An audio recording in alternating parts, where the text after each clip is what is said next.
Hello, everyone, and welcome back to another episode of The Push with Nick and KP. We are here to do a predictions video for NXT's Great American Bash, which is set to take place this Saturday in Atlanta, Georgia on July 12th, 2025. So, without further ado, let's go ahead and get into the matches and let you know our predictions for each one. Kicking things off with a discussion of the NXT North American Championship, which just found out last night after Ricky Saints endured a gauntlet match that he has chosen a Falls Count Anywhere as a stipulation. So, yet the latest chapter in Ethan Page versus Ricky Saints, who have just incredible chemistry. KP, who do you have coming out of this with the North American Championship? So before I basically say exactly what my thought process is, I think genuinely either man could win this one. I don't think there's like a real clear sort of like cut situation where one of these guys has to beat the other. I think obviously all the momentum right now is with Ricky Saints, but Ethan Page obviously is able to just turn things on a dime so quickly, and he can take advantage of any opportunity that he gets. He's very much like that. Falls Count Anywhere makes for a very interesting contest because obviously you've got no disqualifications. They can go wherever they like, and yeah, that adds to what could happen here. I think maybe what makes sense more in my head is if we were to have Ricky Saints become once again the NXT North American champion. And then maybe Ethan Page, I don't know, perhaps goes on to something different after this. I don't know. I think this could go on longer, but I think there are definitely like a lot of options here regarding this one. But I think what I always go to in my head is that Ricky Saints is going to win here, and that's what's pulling me in more so than any other option. So yeah, I guess I'm going to go with that. I don't have anything concrete or like like absolutely certain as to why that's going to take place, but that's just my gut feeling. So I guess I'm going to go with that. Where's your head at? Are you a bit more confident than I am? So I think I agree with you. I think both men could come out of this, and I think that's kind of one of the few things that make this rivalry so good. It's so evenly matched, and it feels like any man could take to be the better man on any given night. So I think that's part of what makes this special. Obviously, their in-ring chemistry, as they've noted before, has been worked on for quite some time. So it does make sense. I do think Ethan Page will take advantage of the stipulation, as you kind of alluded to as well. But I also think, or at least I hope, that Saints will be prepared for that, and hence why he chose that stipulation in the first place. So none of these things I'm mentioning really helps decide, but I'm thinking because Ricky chose the stipulation.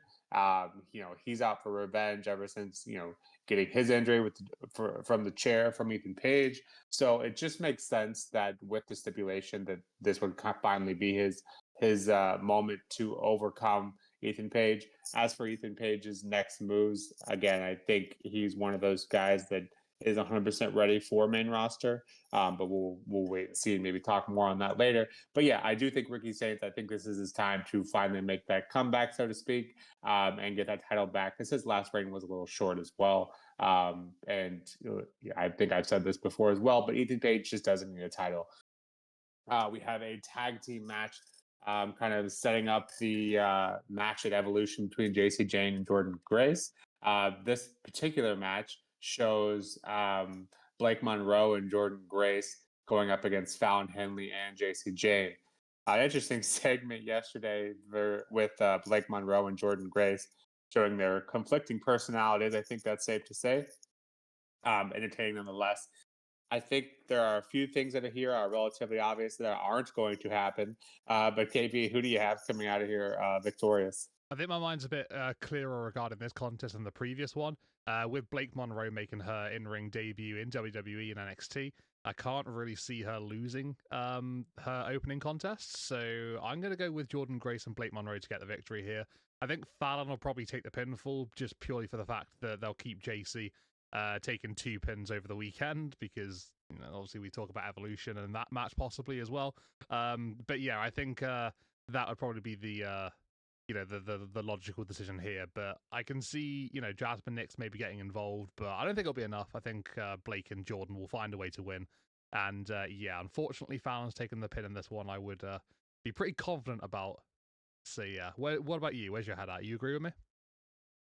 Yeah, you took the notes right from my page. I think it's safe to say that Blake won't be taking a pin. I think it's also safe to say that Jordan won't be taking a pin. I could argue that JC getting a pin over Jordan would be, a way to further the intrigue for their match on Sunday. But I could also see this one ending in some sort of interference. NXT doesn't do that quite as much, but I feel like that could be a way to keep everyone safe here. Obviously, Fallon taking all the pins, I don't think is a good look either because I think she's a bright star. Has a bright future as well. But if they are going to finish the match, unfortunately, I do think it probably will be Fallon Henley taking the pin here. Probably from Jordan Grace, I suppose. But having her win that match makes me less confident that she'll win on Sunday. So it's kind of stuck between a rock and a hard place. I think that's safe to say. But yeah, I don't see Blake Monroe losing her first in-ring match. So I'll put it that way. I do also have Blake Monroe and Jordan Grace winning here. On to the next match here.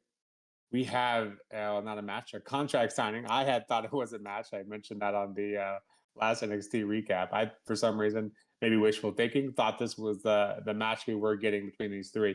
But yeah, contract signings for the TNA World Title match at Flammiversary, TNA's PLE. I don't know that there's a ton to say about here, but KP, um, how many tables or how long is it before someone goes through a table? I think maybe we could just predict that at least, and then move on. Well, I guess based on the intensity, I'd say probably about a couple of minutes, but there's a lot of matches to go through on this show, so yeah, I would say they probably need to speed things up a little bit here with this one, but no, they'll probably all have their say. They'll have a little bit of a dig at each other, and I say more so between Mike Santana, Joe Hendry, and towards Trick Williams.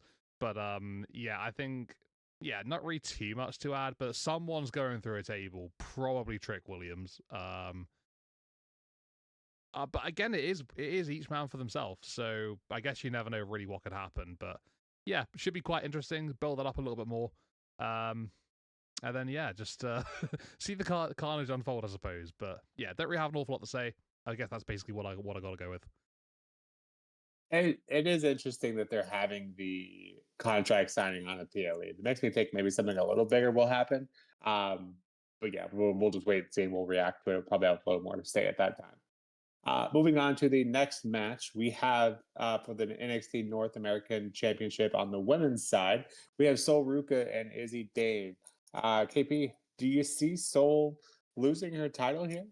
This one could be quite fascinating. There's so much involved here in this situation. You've obviously got Sol Ruka and Izzy Dame obviously being in the match, but then you've got Zarya and you've got Tatum Paxley, and I feel like those two could literally be involved in so many different ways. You could have Tatum Paxley um, trying to sort of come to the aid of Izzy Dame and Zarya, just basically equaling up and just putting that to bed.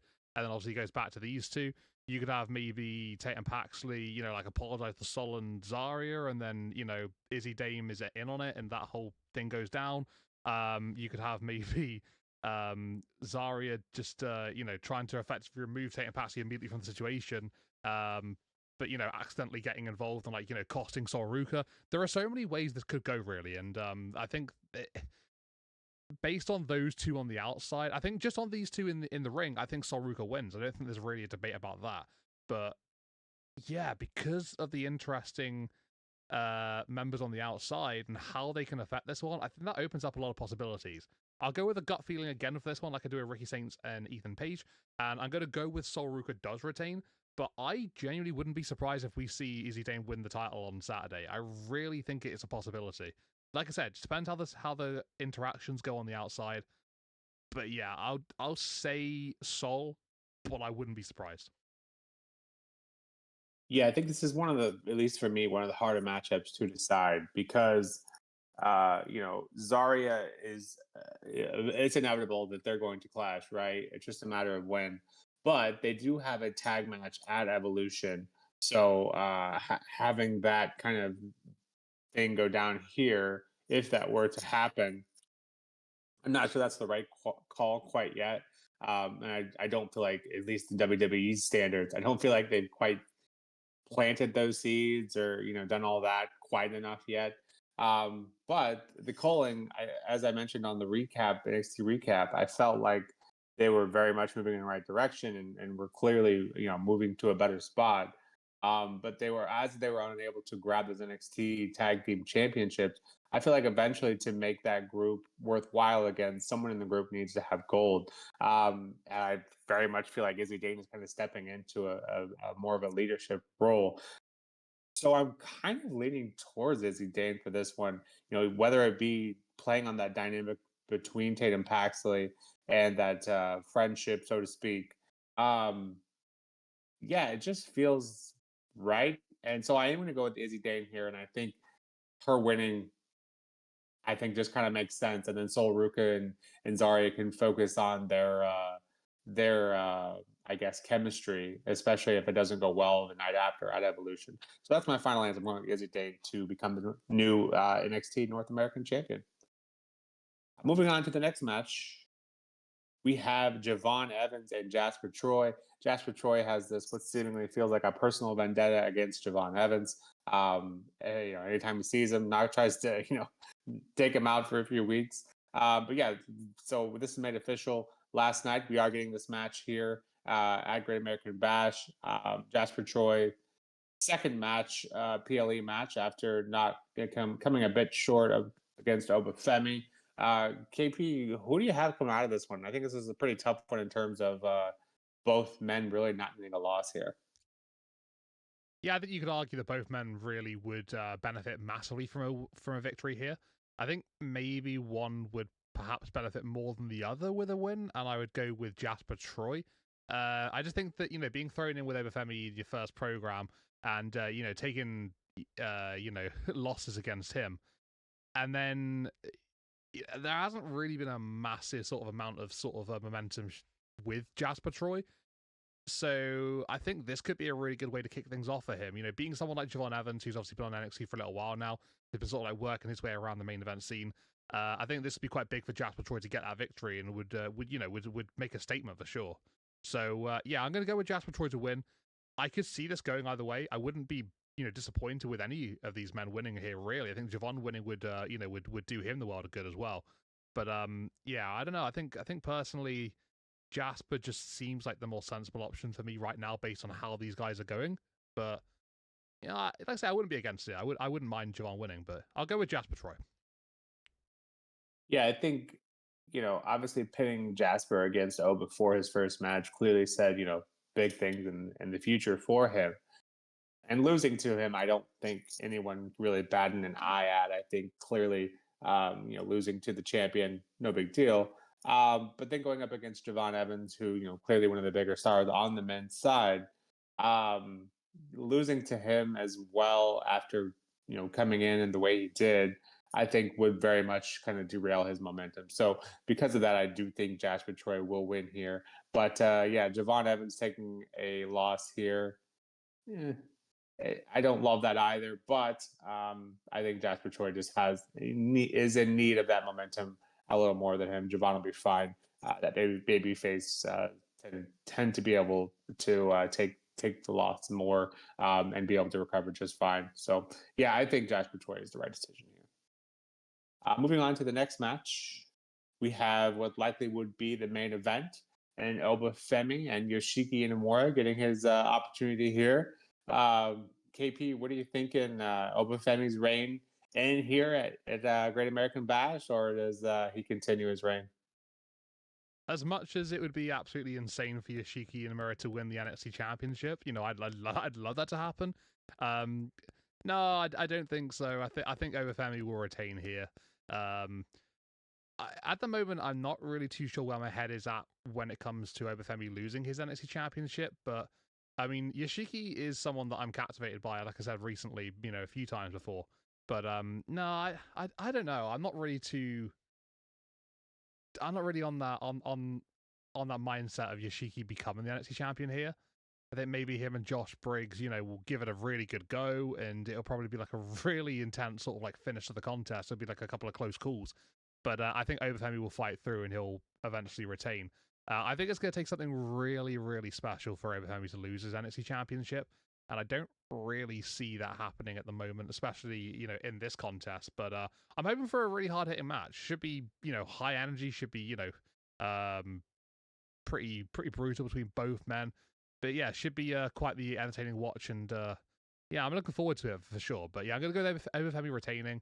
What about you though? Do you see Yoshiki winning the NXT title? Yeah, kind of like you, very wishful thinking, but I would be elated and I would be very excited to talk about it on the reactions video. But yeah, like you said, and like we've been saying for what seemingly feels like forever, Open Femi to lose this title, I think, is going to take something very, very special. And not to say that Yoshiki anymore isn't, because I think we both made it clear that we have very high hopes for him. And beating Open Femi and taking that title from him would be a monumental step for him in the right direction. So. Yeah, all that to say, yeah, I don't think it's his moment yet. I think he will get it eventually. Being 100% honest, I think Yoshiki will get that title at some point. He's just something about it. Just he has the it factor, and I think he will get it eventually. I'm just not sure that this night is the right one. But to say I have high hopes for this match in general would be an understatement. Very much looking forward to the men's NXT versus Ethan Page and Ricky Saints. But as much as I'm looking forward to this one, I think this one takes the cake. Yeah, this should be great. I'm hoping it delivers. I'm hoping we get an absolute banger out of this one. So yeah, with that, NXT Great American Bash predictions here from myself and KP. But yeah, on paper, I think uh, I would argue that this NXT PLE doesn't look quite as good as ones we've gotten in the past. But NXT usually delivers for the PLE, so I have high hopes that we'll get some good contests here, maybe some new champions as well, something to look forward to. But yeah, a lot of PLEs over the weekend with this PLE and Saturday Night Main Event and Evolution. So surely a little bit for everyone between the three. But this has been another podcast for the push with Nick and KP. And until next time, we'll see you then. Take care.